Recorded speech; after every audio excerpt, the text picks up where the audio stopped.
भगवान विष्णु कहते हैं, वह कौन सी स्त्री है जो संतान सुख से वंचित रहती है। नमस्कार मित्रों, राधे राधे। आप सभी लोगों का एक बार फिर से स्वागत है। वह कौन सी स्त्री है जो संतान सुख से वंचित रहती है। यह दुख सिर्फ वही स्त्री समझ सकती है जिसको किसी भी संतान की प्राप्ति नहीं होती है। यह दुख उन स्त्रियों के लिए बहुत ही बड़ा दुख होता है। दोस्तों, इस दुख को लेकर एक कथा है जिसे स्वयं माता लक्ष्मी और भगवान विष्णु ने बताया है।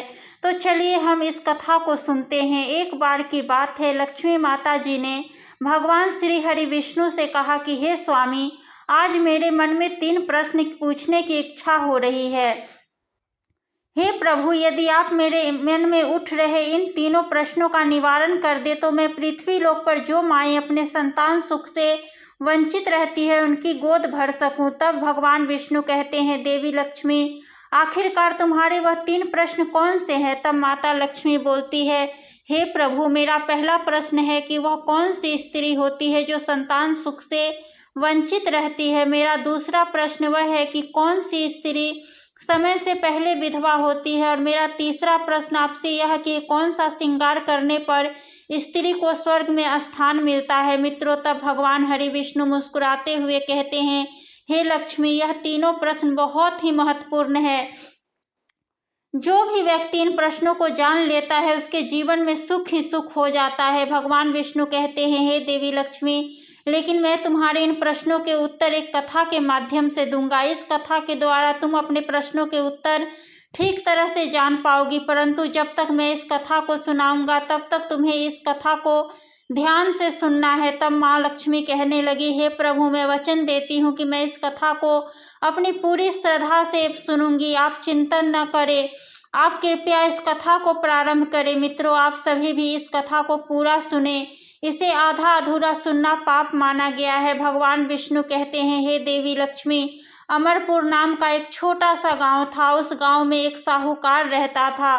साहूकार के 2 बेटे थे। दोनों आचरण के बहुत अलग अलग प्रकार के थे। दोनों बेटों की शादी भी हो चुकी थी। साहूकार और साहूकार के बड़े बेटे का स्वभाव बड़ा ही दुष्ट प्रवृत्ति का था, इसलिए साहूकार की पत्नी अपने बड़े बेटे की पत्नी से बहुत ही ज़्यादा आदर और प्रेम के साथ पेश आती थी। बड़ी छोटी बेटे की जो पत्नी थी वो बहुत ही अच्छे स्वभाव की थी। वह पतिव्रता नारी भी थी। छोटी बहू की घर का सारा काम किया करती थी। इतना कुछ होने के बावजूद भी साहूकार की पत्नी और साहूकार के बेटे की पत्नी छोटी बहू का हमेशा अपमान करते रहती थी। मित्रों, भगवान विष्णु कहते हैं, हे लक्ष्मी, साहूकार के बड़े बेटे का एक बेटा था और साहूकार के छोटे बेटे को एक पुत्री थी। साहूकार की पत्नी बड़े बेटे के पुत्र को लेकर छोटी बहू को हमेशा ताना मारा करती थी, लेकिन वह छोटी बहू क्या कर सकती थी। वह हमेशा ताने सुनती रहती और पलटकर कभी जवाब भी नहीं देती थी। भगवान विष्णु आगे कहते हैं कि हे देवी, अब मैं तुम्हें छोटी बहू की कहानी अच्छे से तुमको सुनाता हूँ।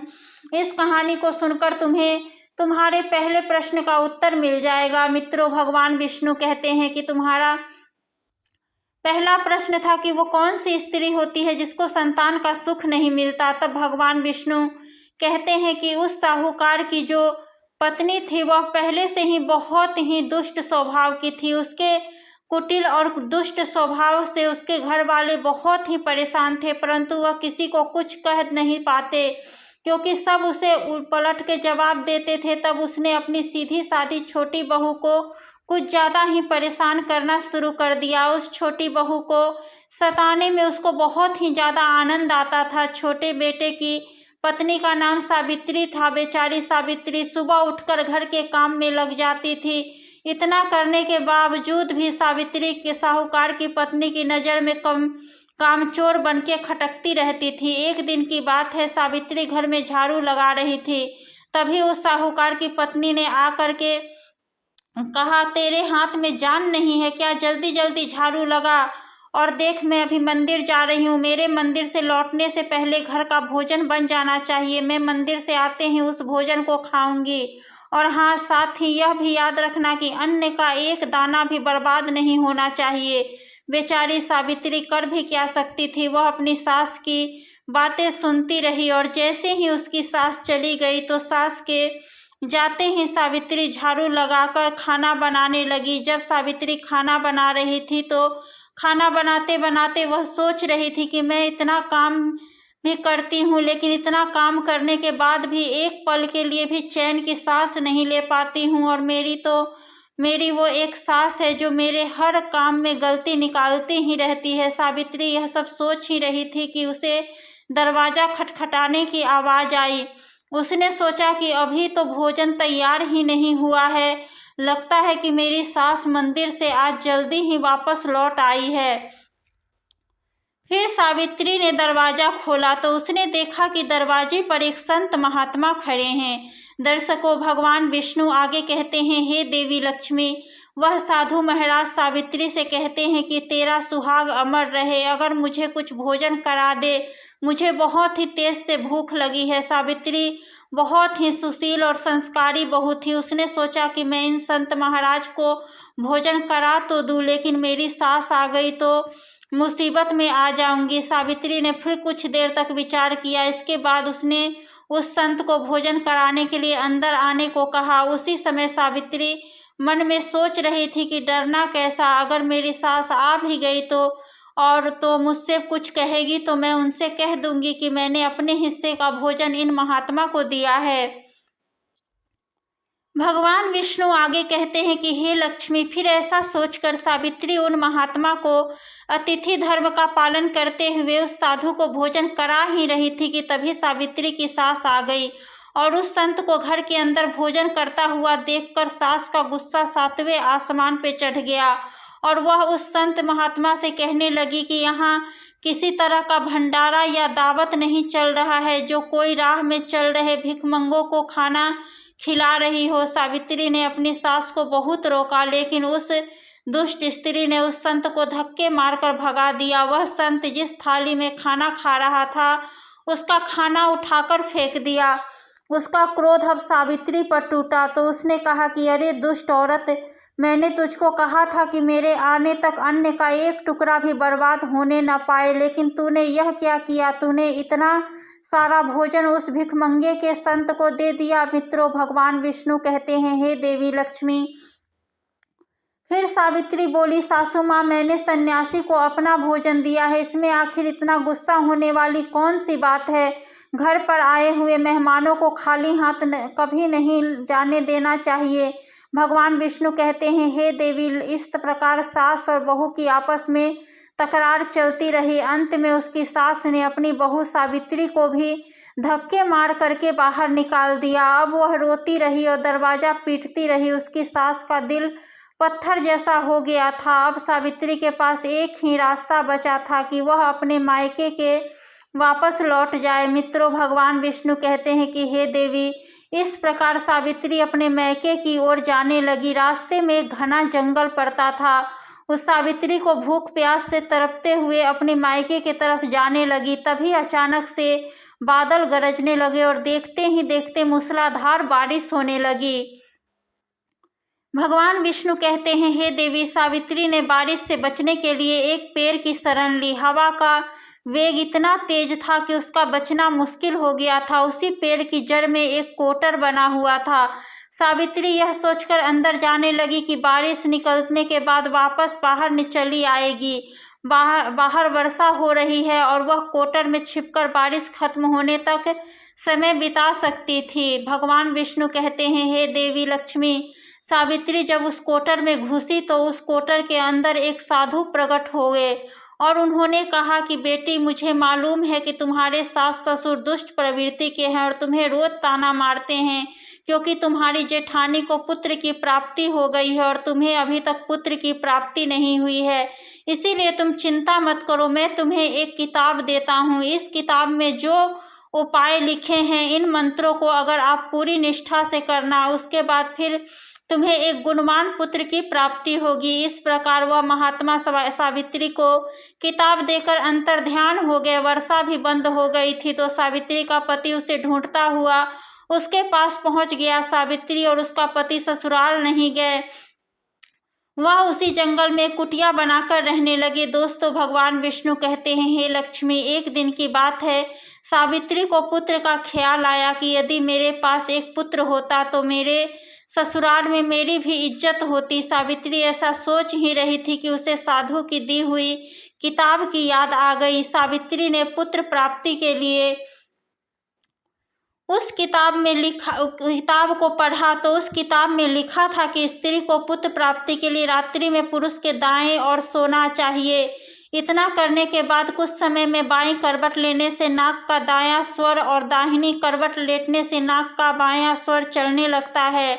और जब भी तुम्हें पुत्र प्राप्ति की इच्छा हो उस स्थिति में से पहले आपको यह जान लेना चाहिए कि पुरुष का दायां स्वर और स्त्री का बायां स्वर चलने लगे, उसी समय गर्भ धारण किया जाना चाहिए। ऐसा करने से निश्चित ही पुत्र की प्राप्ति होती है। अगर कोई स्त्री इसके विपरीत नाक के स्वर चलने से पुत्री की प्राप्ति होती है। मित्रों, किताब में आगे लिखा था कि मासिक धर्म शुरू होने के 4 पहले मिलन बनने पुत्र की प्राप्ति होती है। 5वीं रात्रि में मिलन होने से पुत्री की प्राप्ति होती है। 6ठी रात्रि में मिलन से पुत्र होता है। 7वीं रात्रि में मिलन से बंद पुत्री होती है। 8वीं रात्रि में मिलन से ऐश्वर्यशाली पुत्र होता है। 9वीं रात्रि में मिलन से ऐश्वर्यशाली पुत्री होती है। दर्शकों, भगवान विष्णु कहते हैं, हे देवी, जिस प्रकार उस सावित्री ने 8वीं रात अपने पति से मिलन किया और गर्भ धारण किया, अब सुबह स्नान क्रिया से निवृत्त हो गई, पूजा पाठ किया। उधर सावित्री का पति लकड़ी काटने चला गया। उसके पति के जाने के बाद एक बहुत भयंकर तूफान आ गया। अब सावित्री की झोपड़ी उस तूफान में उड़ गई और तेजी से बारिश होने लगी। बारिश से बचने के लिए सावित्री एक पेड़ पर पता लिख देती है और वह पता उसी कोटर का था जिसमें पहले बारिश से बचने के लिए छुपी हुई थी। सावित्री ने पेड़ पर पता इसलिए लिखा था कि जब उसका पति पेड़ के पास आए तो उसको पता चल सके कि उसकी पत्नी उसी कोटर में जाके छिपी हुई है। मित्रों, भगवान हरि कहते हैं, हे लक्ष्मी, उधर सावित्री कोटर में आकर छुप जाती है, जो कोटर एक पेड़ की जड़ में बना हुआ था। अब इधर उस पेड़ के पास में 2 राक्षसी का निवास स्थान था। इधर तो सावित्री बारिश से बचने के लिए उस कोटर में छिपी रही। वह दोनों राक्षसी बारिश से परेशान होकर उसी पेड़ की तरफ चली आ रही थी। फिर पेड़ के नीचे आकर के एक राक्षसी कहने लगी, मुझसे तो चला नहीं जाता, लेकिन मेरा मन कर रहा है कि सोने वाले टापू पर चली जाऊं। दूसरी राक्षसी बोली, अरे बहन, इसमें कौन सी बड़ी बात है, यह पेड़ हमें उड़ा करके वहीं पहुंचा देगा जहां पर तुम्हारे सोने का टापू है। ऐसा कहकर वे दोनों राक्षसी पेड़ के ऊपर की दोनों शाखा पर बैठ गई। जैसे ही वह पेड़ पर बैठी, पेड़ हवा में एकदम से उड़ने लगा। उधर थकी हारी सावित्री कोटर में छिपी हुई थी। कोटर में घुसते ही सावित्री को नींद आ गई थी, लेकिन पेड़ के उड़ने से उसके झटकों से उसकी नींद खुल गई। पेड़ को उड़ता देखकर वह एकदम से घबरा गई। जब सावित्री ने कोटर से बाहर देखा तो उस पेड़ डाल पर 2 राक्षसी बैठी हुई थी। सावित्री ने सोचा कि अभी कुछ भी करना खतरे से खाली नहीं है। उसने सोचा कि जो होगा अच्छा ही होगा। फिर कुछ देर की उड़ान के बाद में वह पेड़ एक सोने के टापू पर पहुंचकर उतर गया। कुछ देर बाद दोनों राक्षसी शिकार के लिए निकल गए। मित्रों, भगवान विष्णु कहते हैं, हे देवी लक्ष्मी, दोनों राक्षसी के जाने के बाद सावित्री कोटर से बाहर निकली। कोटर से बाहर निकलकर चैन की सांस ली।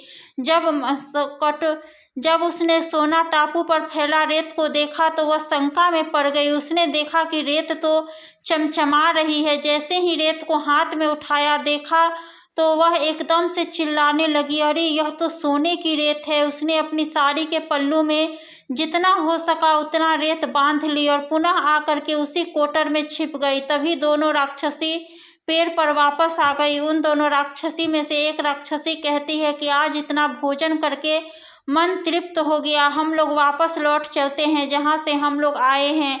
और इस प्रकार वह पेड़ थोड़ी देर में उसी स्थान पर पहुँच गया जहाँ पर पेड़ उड़ करके गया था। मित्रों, भगवान विष्णु कहते हैं, हे लक्ष्मी, सावित्री उसी कोटर में छिपी रही जब तक कि वे राक्षसी किसी काम के लिए उस पेड़ पर से उतर के कहीं चली नहीं गई। जैसे ही वे दोनों उस पेड़ से उतरकर चली गई, तब सावित्री रेत लेकर के कोटर से बाहर निकल आई और वह मन में सोचने लगी कि इतना सारा सोना जब मैं अपनी सासू माँ को दूंगी तो वो बहुत ही खुश होगी, फिर से वो कभी भी मुझसे नफरत नहीं करेगी और प्यार करने लगेगी। सावित्री ऐसा सोच ही रही थी, तब तक उसका पति उसे ढूंढता हुआ उस कोटर के पास आ गया। सावित्री अपने पति को सारी बात बताती है और अपने पति के साथ ससुराल पहुंच कर के अपनी सास से कहती है, देखो माँ, मैं आपके लिए क्या लेकर आई हूँ। ऐसा कह करके वह अपना सारा सोना अपनी सास को दे देती है। उसकी सास ने पूछा कि तुझे इतना सारा सोना कहाँ से मिला? तब सावित्री अपनी सास को सारी बात बता देती है। मित्रों, भगवान विष्णु कहते हैं, सोना लेने के बाद उसकी सास को क्रोधित होकर बोली, अरे मूर्ख औरत, तू सिर्फ इतना ही सोना लेकर आई है, इतने सोने से क्या होगा? तू चाहती तो बहुत सारा सोना लेकर आ सकती थी। सास की बात सुन करके सावित्री कहने लगी, माँ, इससे हमारी 3-4 पीढ़ियों के लिए इतना सोना काफी है। तब सास कहने लगी, अरे मूर्ख, धन भी कभी किसी के लिए काफी होता है क्या? सोना जितना हो उतना ही कम है। अब तू देख, मैं अब जाऊंगी और कितना सोना लेकर के आऊंगी। मित्रों, भगवान विष्णु कहते हैं, हे देवी लक्ष्मी, बहू ने अपनी सास को बहुत समझाया कि माँ, वहां मत जाओ, वहां पर खतरा है, लेकिन उस लालची और दुष्ट औरत को समझ में कुछ भी नहीं आया। उसने सावित्री की बात भी नहीं सुनी। वह जाकर के उसी पेड़ के कोटर में बैठ गई और जब राक्षसी पेड़ पर आई तो वह पेड़ उड़ने लगा। पेड़ उड़ता हुआ जा रहा था और सावित्री की सास मन ही मन बहुत खुश हो रही थी। वह सोच रही थी कि आज मैं बहुत सारा सोना एक साथ बटोर कर लाऊंगी। सावित्री की सास अपने मन में खुशियां मना रही थी। उसी समय एक राक्षसी कहने लगी, आज हम सोना टापू पर न जाकर मत्स्य द्वीप पर चलते हैं। मुझे मछली खाने का बड़ा मन कर रहा है। जैसे ही दोनों राक्षसों ने हाँ में हाँ मिलाई, वैसे ही वह पेड़ मत्स्य द्वीप की ओर उड़ता चला। मित्रों, भगवान विष्णु कहते हैं, हे देवी लक्ष्मी, उस पेड़ के कोटर में बैठी सावित्री की सास खुद पर संयम न रख पाई और वह एकदम से बोल पड़ी कि तुम सोना टापू क्यों नहीं जा रही हो? मत्स्य द्वीप ना जाओ, सोना टापू चलो। जैसे ही उस लालची स्त्री ने इतनी आवाज दी, दोनों राक्षसियों को लगा कि जरूर ही कोटर में कोई है। उन राक्षस ने उस लालची स्त्री को देखा तो उसे उठा करके पेड़ से नीचे फेंक दिया और धरती पर गिरते ही उस लालची स्त्री की मौत हो गई। जैसे ही उसकी मौत की सूचना उसके घर वालों को मिलती है, उस स्त्री का पति सावित्री का ससुर सावित्री के पास जाता है और कहता है, बेटी, मैं तो इसे पहले से ही समझाता था कि तू ऐसा काम मत कर, लालच करना ठीक नहीं है और बहुओं बेटियों की तरह होती है, उसे प्रेम और स्नेह देना चाहिए, लेकिन इसने तो मेरी बात नहीं मानी और इसके कर्मों का फल आज इसे मिल गया। मित्रों, भगवान विष्णु कहते हैं, हे देवी लक्ष्मी, उधर सावित्री सुखी पूर्वक से जीवन बिताने लगी। कुछ समय के बाद सावित्री को गुणवान पुत्र की प्राप्ति हुई। पुत्र की प्राप्ति के बाद उसका खुशी का कोई ठिकाना न रहा। वह भगवान का धन्यवाद करने लगे। साहूकार के बड़े बेटे की पत्नी, जो सावित्री के पुत्र के नाम पर ताना दिया करती थी, जब सावित्री पुत्र की प्राप्ति होती है तब उसे सम्मान भी मिल गया। बड़े बेटे और बहू के दिन गरीबी में गुजरने लगे। साहूकार के बड़े बेटे की बहू सावित्री के पैरों में गिरकर माफी मांगने लगती है। सावित्री एक दयावान स्त्री थी। वह बहुत ही मधुर संबंध वाली स्त्री थी। वह अपनी जेठानी को माफ कर देती है और वह जो भी सोना लेकर आई थी उसमें से कुछ सोना अपनी जेठानी को भी दे देती है। इस प्रकार वह पूरा परिवार अच्छे से जीवन यापन करने लगा था। मित्रों, भगवान विष्णु कहते हैं, हे लक्ष्मी, समय धीरे धीरे सुखी पूर्वक व्यतीत होने लगा तो साहूकार की बड़ी बहू का जो पुत्र था वह बहुत ही अवगुण था। उसने सारा धन अवगुणों में बर्बाद कर दिया और सावित्री को जो पुत्र हुआ वह बहुत ही गुणवान था। वह अपने जीवन में इतना आगे बढ़ा कि उसने अपने माता पिता का नाम रोशन किया। जब सावित्री और उसकी जेठानी का जीवन समाप्त हुआ तो सावित्री को स्वर्ग की प्राप्ति हुई और जेठानी को नरक की प्राप्ति हुई। मित्रों, भगवान विष्णु कहते हैं, हे लक्ष्मी, तुम्हारा पहला प्रश्न था कि कौन सी स्त्री के भाग्य में संतान का योग नहीं होता। समझ लो कि संत के द्वारा दी हुई किताब के उपरांत में उसे संतान की प्राप्ति होती है। भगवान विष्णु कहते हैं, हे लक्ष्मी, तुम्हारा दूसरा प्रश्न था कि कौन सा गहना पहनने पर स्त्री या पुरुष की दर्दनाक मौत होती है। वह गहना है लालच रूपी गहना, जो साहूकार की पत्नी ने पहना था। पहनने के कारण साहूकार की पत्नी दर्दनाक मौत हो गई। लालच रूपी गहना कभी भी नहीं पहनना चाहिए। भगवान श्री हरि विष्णु कहते हैं, हे लक्ष्मी, आपका तीसरा प्रश्न है कि कौन सा श्रृंगार करने पर स्त्री को स्वर्ग की प्राप्ति होती है। वह है पति रूपी श्रृंगार, यानी कि चरित्रवान और पतिव्रता स्त्री। जिस प्रकार सावित्री मृत्यु के बाद स्वर्ग में गई, उसी तरह हर स्त्री को चरित्रवान और पतिव्रता होना चाहिए। भगवान विष्णु कहते हैं, हे लक्ष्मी, अब तो तुम्हें पता चल ही गया होगा कि वह 3 प्रश्न के उत्तर क्या हैं जो आपने मुझसे पूछे थे। तब देवी लक्ष्मी कहती है, हे भगवान, मुझे अब मेरे प्रश्नों का उत्तर मिल चुका है। आपने जो मुझे यह मार्ग प्रदान किया है, इसे मैं संपूर्ण विश्व में विख्यात करूंगी। मित्रों, उम्मीद करते हैं कि आज की यह कथा आप लोगों को पसंद आई होगी। अगर वीडियो अच्छी लगी है तो वीडियो को लाइक, चैनल को सब्सक्राइब और कमेंट में जय श्री हरि जरूर लिखें। धन्यवाद।